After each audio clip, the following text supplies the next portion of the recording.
ಹ್ಞೂ ಮಗ ಬರ್ತಾ ಇದ್ದೀನಿರೋ, ಇನ್ನೊಂದು 10 ನಿಮಿಷ ಅಲ್ಲೇ ಇರ್ತೀನಿ ನೋಡಪ್ಪ. ಯಾವಾಗ್ಲೂ ಬರೀ ಫ್ರೆಂಡ್ಸು ಅಂತಿರ್ತಾರೆ, ಓಡಾಡ್ಕೊಂಡು ಅವ್ರ ಜೊತೆನೆ ಇದ್ಬಿಡಿ. ನಿಮ್ಗೆಲ್ಲ ಯಾಕೆ ಹೆಂಡತಿ ಮಕ್ಳೆಲ್ಲ? ಈ ತರ ಆಡಿದ್ರೆ ಯಾವನ ಮನೇಲಿರಕ್ ಮನ್ಸು ಬರುತ್ತೆ? ಇವಳು ನಮ್ಮ ಮದುವೆ ಆಗಿ ಭಾಳ ದೊಡ್ಡ ತಪ್ಪು ಮಾಡ್ಬಿಟ್ಟೆ ನಾನು.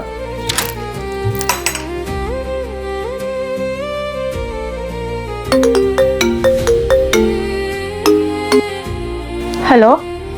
ಚೆನ್ನಾಗಿದ್ಯಾ ಮಗಳೇ? ಹಾ ಅಮ್ಮ, ನಾನ್ ಚೆನ್ನಾಗಿದ್ದೀನಿ. ನೀನ್ ಚೆನ್ನಾಗಿದ್ಯಾ?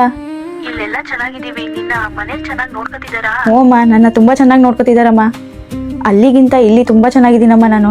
ನೀವು ಯಾವುದಕ್ಕೂ ಯೋಚನೆ ಮಾಡಬೇಡಿ. ಸರಿ ಮಗಳೇ, ಆಯ್ತು. ಸ್ವಲ್ಪ ಹೊತ್ತು ಇರಮ್ಮ, ನಾನೇ ಕಾಲ್ ಮಾಡ್ತೀನಿ. ಸ್ವಲ್ಪ ಕೆಲಸ ಇದೆ. ವಿದ್ಯಾ, ಸಾರಿ ಕಣೆ, ನಿನ್ನ ಮನ್ಸಿಗೆ ನಾನು ತುಂಬ ನೋವು ಮಾಡಿಬಿಟ್ಟೆ. ಆದರೂ ನಾನು ಅಷ್ಟೆಲ್ಲ ಬೈತೀನಿ, ನಿಮ್ಮ ಮನೆಗೆ ಹೇಳ್ಬೋದಲ್ವಾ? ಯಾಕೆ ನನ್ನ ಬಿಟ್ಕೊಡ್ಲಿಲ್ಲ? ನೋಡಿ, ಗಂಡ ಹೆಂಡತಿ ಆದ್ಮೇಲೆ ಇದೆಲ್ಲ ಇದ್ದಿದ್ದೆ. ಇವತ್ತು ಜಗಳ ಆಡ್ತೀವಿ, ನಾಳೆ ಒಂದಾಗ್ತೀವಿ. ಇದನ್ನೆಲ್ಲ ನಮ್ಮ ಮನೆಯವ್ರ ಹತ್ರ ಹೇಳ್ತಾ ಕೂರಕ್ಕಾಗುತ್ತಾ? ಅವ್ರು ನೆಮ್ಮದಿಯಾಗಿರ್ತಾರ? ಅದಲ್ದೇನೆ ನಿಮ್ಮ ವೀಕ್ನೆಸ್ ಎಲ್ಲ ನಮ್ಮ ಮನೆಯವ್ರ ಮುಂದೆ ನಾನೇ ಬಿಟ್ಕೊಟ್ಟಂಗಾಗಲ್ವಾ? ನಿಮ್ಮ ಗೌರವ ಕಾಪಾಡೋ ಕರ್ತವ್ಯ ನಂದು. ಯಾಕಂದ್ರೆ ಕೊನೆವರೆಗೂ ಜೊತೆಲಿ ಇರೋದು ನಮ್ಮ ಅಪ್ಪ ಅಮ್ಮ ಅಲ್ಲ, ನೀವು.